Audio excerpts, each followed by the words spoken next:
नमस्कार, आवाज मीडियाच्या हेडलाईन्स मध्ये आपलं स्वागत। मी सुनीता शिंदे। या बातमीचे प्रायोजक आहेत सेवा सदन हॉस्पिटल मिरज। आज आपण पाहणार आहोत सांगलीसह इतर राज्यातील ठळक घडामोडी। केलेलं आपल्या भागातलं पहिलं हॉस्पिटल म्हणजे सेवा सदन। अद्ययावत मशीन्स, सुपर स्पेशालिस्ट डॉक्टर्स आणि सर्वांना परवडतील असे माफक दर म्हणजे सेवा सदन।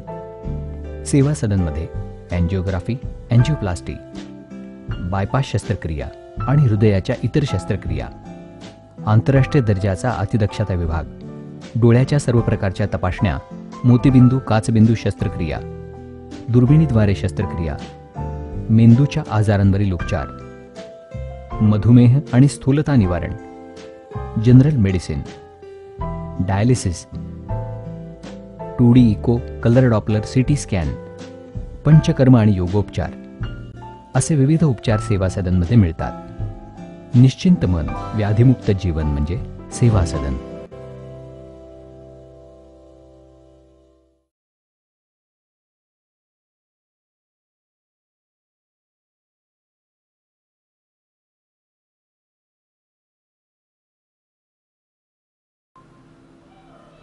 IRCTC वरून विमानाचे तिकीट काढल्यास 50 लाखाचे विमा कवच मिळणार।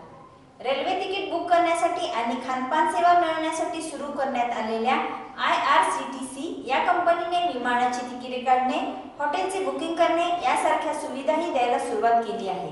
या कंपनीने हवाई प्रवाशांना आकर्षित करण्यासाठी मोफत विमा कवच देण्याची घोषणा केली आहे। या कंपनीद्वारे विमानाचे तिकीट काढल्यास प्रवाशाला 50 लाख रुपयांचे विमा कवच मिळेल, असे कंपनीचे अध्यक्ष MP माल यांनी सांगितले आहे। टुडेज फ्युएल प्राइस दर कपातीनंतर इंधन दरवाढीचा बडका, पेट्रोल डिझेल महागले। गेल्या काही दिवसांपासून इंधनाच्या दरात सातत्याने घट होत होती, मात्र दर कपातीनंतर आता पुन्हा इंधन दरवाढीचा भडका उडाला आहे। पेट्रोल डिझेलच्या दरात वाढ झाली आहे। मुंबईत आज पेट्रोल 36 पैशांनी महागले आहे। त्यामुळे मुंबईकरांना आज पेट्रोलसाठी 74.52 रुपये मोजावे लागतील।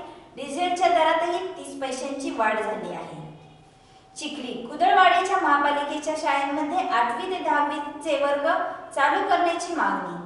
कुदळवाडी येथील महापालिकेच्या शाळांमध्ये इयत्ता 8वी ते 10वीचे वर्ग सुरू करण्याची मागणी स्वीकृत सदस्य दिनेश यादव यांनी पिंपरी चिंचवड महापालिकेच्या शिक्षण मंडळाच्या सभापती सोनाली गव्हाणे यांच्याकडे लेखी निवेदनाद्वारे केली आहे।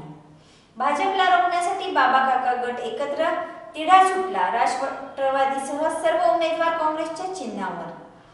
मलकापूर येथील पालिका निवडणुकीच्या अनुषंगाने गेले अनेक दिवसांपासून राजकीय घडामोडी व चर्चांना उधाण आले होते। उमेदवारी अर्ज दाखल करण्याच्या शेवटच्या दिवशी अनेक राजकीय उलटापालटी झाल्या। राजकीय घडामोडी घडून दोन्ही गटांचे नेते एकत्र आले, त्यामुळे बाबा व काका गट एकत्र येणार या चर्चेवर शिक्कामोर्तब झाले। तर राष्ट्रवादीलाही बरोबर घेत काँग्रेसने त्यांना निवडणुकीत एक जागा दिली आहे। 7/7 लोकसभा निवडणुकांचे चित्र अस्पष्ट। भाजपाच्या मोदी शहांचे काँग्रेसमुक्त भारतचे स्वप्न अपुरे राहिले आहे। मुळात हे स्वप्नच वेडेपणाचे होते। कोणत्याही राजकीय तत्वप्रणालीचा पूर्ण पराभव कधीच होत नाही। आजही जर्मनीच्या अनेक शहरात नवनाझी शक्ती मोठ्या प्रमाणात लोकप्रिय आहे। 1991